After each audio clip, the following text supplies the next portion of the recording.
राधे राधे भक्त प्रेमियों। भगवान श्री कृष्ण के कई नाम हैं, श्याम, मोहन, बंसीधर, कान्हा और न जाने कितने, लेकिन इनमें से एक प्रसिद्ध नाम है लड्डू गोपाल। जी हाँ मित्रों, भगवान श्री कृष्ण का नाम लड्डू गोपाल कैसे पड़ा, आज आपके लिए एक छोटी सी कथा लेकर आई हूँ। अगर कथा पसंद आए तो लाइक और शेयर ज़रूर करें और चैनल सब्सक्राइब करें। ब्रज भूमि में बहुत समय पहले श्री कृष्ण के परम भक्त रहते थे। नाम था उनका कुंभन दास जी। उनका एक पुत्र था रघुनंदन। कुंभन दास जी के पास बांसुरी बजाते हुए श्री कृष्ण जी का एक विग्रह था। वे हर समय प्रभु भक्ति में लीन रहते और पूरे नियम से श्री कृष्ण की सेवा करते।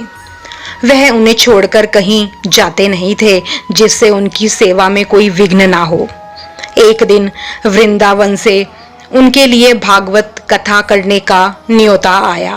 पहले तो उन्होंने मना किया, परंतु लोगों के जोर देने पर वे जाने के लिए तैयार हो गए कि भगवान की सेवा की तैयारी करके वे कथा करके रोज वापस लौट आया करेंगे। अपने पुत्र को उन्होंने समझा दिया कि भोग मैंने बना दिया है, तुम ठाकुर जी को समय पर भोग लगा देना। और वे चले गए। रघुनंदन ने भोजन की थाली ठाकुर जी के सामने रखी और सरल मन से आग्रह किया कि ठाकुर जी आओ, भोग लगाओ। उसके बाल मन में यह छवि थी कि वे आकर अपने हाथों से भोजन करेंगे जैसे हम खाते हैं। उसने बार बार आग्रह किया, लेकिन भोजन तो वैसे ही रखा था। अब उदास हो गया और रोते हुए पुकारा कि ठाकुर जी आओ, भोग लगाओ।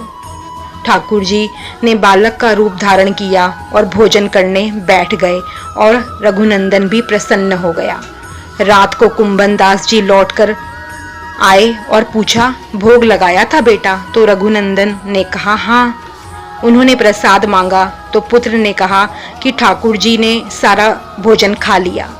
उन्होंने सोचा बच्चे को भूख लगी होगी तो उसने खुद खा लिया। अब तो ये रोज का नियम हो गया। कुंभन दास जी भोजन की थाली लगाकर जाते और रघुनंदन ठाकुर जी को भोग लगाते। जब प्रसाद मांगते तो एक ही जवाब मिलता कि सारा भोजन उन्होंने खा लिया। कुंभन दास जी को अब लगने लगा कि जो मेरा पुत्र है वह झूठ बोलने लगा है। अपने पुत्र के झूठ को पकड़ने के लिए उन्होंने एक दिन लड्डू बनाकर थाली में सजा दिए और छुपकर देखने लगे कि बच्चा क्या करता है। रघुनंदन ने रोज की तरह ही ठाकुर जी को पुकारा तो ठाकुर जी बालक के रूप में प्रकट होकर लड्डू खाने लगे।